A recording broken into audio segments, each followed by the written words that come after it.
Hello. Welcome back to another video, guys. So in this video, I'm going to be talking about fishing line. So fishing line can be as simple as just walking into a store, grabbing any type of line and putting it on your rod and reel.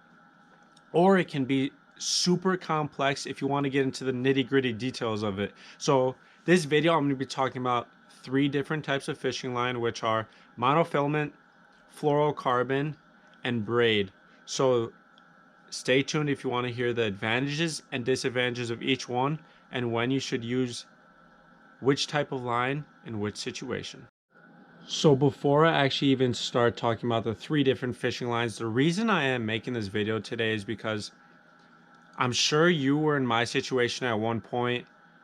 Maybe you still are, maybe you aren't, but you're watching fishing videos and these like professionals are talking about, yo, I'm using monofilament fluorocarbon braided 90 proof, and you're just like, dude, what the hell? Like I don't even know what that is. Like, I don't know if that's how you felt, but that's how I felt when these guys just start talking. It's like a teacher just blabbing on, and it's like you're already lost. Like that's you don't even listen anymore. So hopefully you guys know what I'm saying, because like I just want to make this simple so you guys know these 3 different types of fishing lines when you go to the store, so the guy at Bass Pro Shop isn't just blabbing on and you don't know what the hell he's talking about. So I'm going to tell you right now.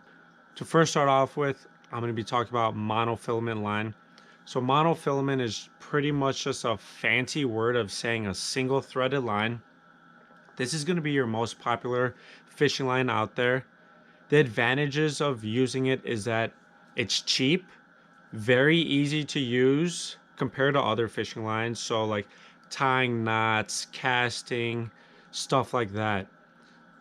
And it's very reliable actually. I have it on a lot of my rods. The disadvantages about it is that I read that it is buoyant, which means that the line does float. So if you ever put your monofilament line like on top of the water, it floats on top. This was kind of crazy because I actually never knew this before, but if you're fishing with jigs on the bottom and monofilament line, it was just saying that it they do not recommend bottom fishing with monofilament because your line tends to float up and it can just cause you not to get those bites. So that was actually something crazy. If you're bottom fishing, I'll get into it with fluorocarbon. That's a better line, but we'll get there next. But and also another advantage is that it is recyclable. So recap, easy to use, easy to tie knots, recyclable. Disadvantages is that it is buoyant and it does float to the surface, so it can cause a fish to maybe see or bump into your fishing line. So next up we have our fluorocarbon line. So fluorocarbon is pretty much made the same exact way as our monofilament, only with a denser material. So with that being said, the denser material is going to cause the fishing line to sink towards the bottom. So this is going to be a great fishing line for your jigs, your drop shots, any baits that you're fishing with towards the bottom. So advantages of this type of fishing line is it's going to last a lot longer than your monofilament. It is pretty much invisible underwater, so you're going to want to be using this type of line in your clear waters. The disadvantages of it is that it is a bit more expensive, but it does last longer. And then another disadvantage is that when you tie knots with it, if you don't tie your knots correctly, they tend to slip off. But other than that, this is a great line. Monofilament and fluorocarbon are pretty much like the same strength wise. It's just one's buoyant, so floats to the top.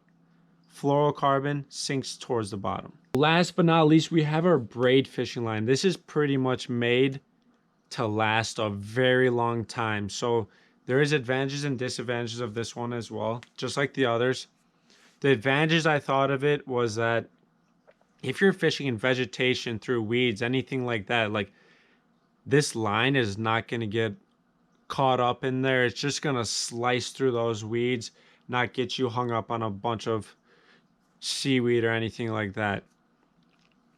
Another advantage to use braid is when you're fishing for like super big fish, maybe like a catfish in very murky waters. So braid is gonna stick out like a sore thumb. If you've seen braid before, it's literally like a sewing string. Like it just, you can instantly see it. The disadvantages of braid is that it's just so hard for me to tie knots. Cut the line is very hard on it. So you always I feel like you always have to carry a pair of scissors if you have braid.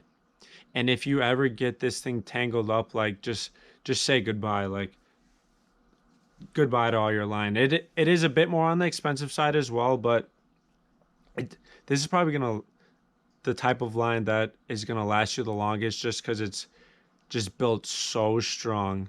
So other than that, if you don't get it tangled and you're fishing in murky water, this is a great line to use. To quickly recap this video, monofilament is going to be your cheapest line, very easy to use, and it's the line that is buoyant, so it's going to be floating more towards the surface. Fluorocarbon is going to be your more denser line, so that's going to be more for your bottom baits. It is a bit more expensive as well. And your braid line is the strongest of the lines, but it sticks out like a sore thumb. And there you have it. That wraps up today's video on fishing line. So if you guys enjoyed this video, go give it a thumbs up. If you guys have any feedback for me on anything, just leave them in the comments below. I read all those comments.